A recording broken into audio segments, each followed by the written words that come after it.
വിദേശ സർവകലാശാലകളിൽ നിന്ന് മെഡിക്കൽ ബിരുദം നേടി സംസ്ഥാനത്തെ സർക്കാർ ആശുപത്രികളിൽ ഹൗസ് സർജൻമാരായി ജോലി ചെയ്യുന്നവർക്ക് സ്റ്റൈപ്പൻഡ് ഉൾപ്പെടെ ഉള്ള ആനുകൂല്യങ്ങൾ നിഷേധിക്കുന്നതായി പരാതി.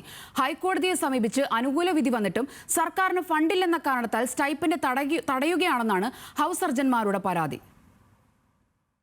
വിദേശത്ത് മെഡിക്കൽ പഠനം കഴിഞ്ഞ് ഇന്ത്യയിൽ യോഗ്യത പരീക്ഷ എഴുതി പാസ്സായ MBBS ബിരുദധാരികളാണ് സർക്കാരിലേക്ക് പണം നൽകി ഹൗസ് സർജൻസി ചെയ്യുന്നത്. ഒരു വർഷത്തിൽ 60,000 രൂപയാണ് ഇവരിൽ നിന്ന് ഈടാക്കുന്നത്.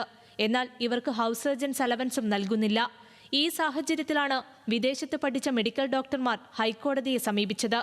ഇവരിൽ നിന്ന് ഹൗസ് സർജൻസി ഫീസ് വാങ്ങണമെന്ന് ഏപ്രിൽ 3-ന് സർക്കാർ ഇറക്കിയ ഉത്തരവ് അസാധുവാക്കിയതായി ഹൈക്കോടതി അറിയിച്ചു. അതേസമയം സ്റ്റൈപ്പൻഡ് കൊടുക്കുന്ന കാര്യം സർക്കാർ പരിഗണിക്കണമെന്നും ഹൈക്കോടതി നിർദ്ദേശിച്ചു. അനുകൂല വിധി വന്നിട്ടും സ്റ്റൈപ്പൻഡ് തടയുകയാണെന്നാണ് ഹൗസ് സർജൻമാർ പറയുന്നത്.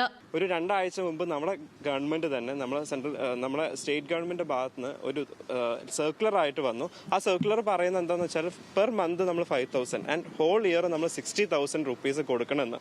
NMCയുടെ ഇങ്ങനെ സ്ട്രിക്റ്റ് ആയിട്ടുള്ള ഒരു ഗൈഡ് ലൈൻസ് നിൽക്കുന്ന ഭാഗത്താണ് അവരിങ്ങനെ കൊണ്ടുവന്നത്. അപ്പം അതിനെതിരെ നമ്മൾ ഓൾമോസ്റ്റ് എല്ലാ GHും പല അഡ്വക്കേറ്റ്സ് ആയിട്ട് നമ്മൾ കേസിന് പോവുകയും ആ കേസ് ഇന്നലെ വിധി വന്നു. ആ വിധി പ്രകാരം ഗവൺമെന്റിന്റെ അടുത്ത് വ്യക്തമായിട്ട് പറഞ്ഞിട്ടുണ്ട് നമ്മുടെ അടുത്ത് പൈസ വാങ്ങിക്കരുത് ആൻഡ് ഈ സ്റ്റൈപ്പൻഡിന്റെ കാര്യം പരിഗണിക്കണമെന്നും വിധിയിൽ പറഞ്ഞിട്ടുണ്ട്. ഇതുവരെ ഈ ഒരു കാര്യത്തിൽ ഗവൺമെന്റ് യാതൊരു രീതിയിലുള്ള ഞങ്ങൾക്ക് അനുകൂലമായിട്ടുള്ള ഒരു നിലപാട് ഇതുവരെ എടുത്തിട്ടില്ല.